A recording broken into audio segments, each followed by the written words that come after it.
म्हाळुंग Shripur नगरपंचायतमधील ward क्रमांक 5, ward क्रमांक 2, ward क्रमांक 6, वॉर्ड क्रमांक 3, वॉर्ड क्रमांक 17, वॉर्ड क्रमांक 12 व वॉर्ड क्रमांक 14 मधील वेगवेगळ्या कामाचा शुभारंभ माढा मतदारसंघाचे लोकप्रिय आमदार बबनदादा शिंदे यांचे सुपुत्र रणजित भैया शिंदे यांच्या हस्ते नारळ फोडण्याचा शुभारंभ संपन्न झाला।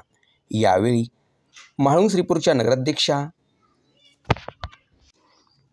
लक्ष्मी चव्हाण, राष्ट्रवादीचे पार्टी प्रमुख राहुलप्पा रेडे पाटील, रावसाहेब रेडे पाटील, मौला चिचा पठाण, विक्रमसिंह लाटे, शिवाजी रेडे, नामदेव पाटील, नामदेव इंगळे त्याचप्रमाणे गावकरी मोठ्या संख्येने उपस्थित होते।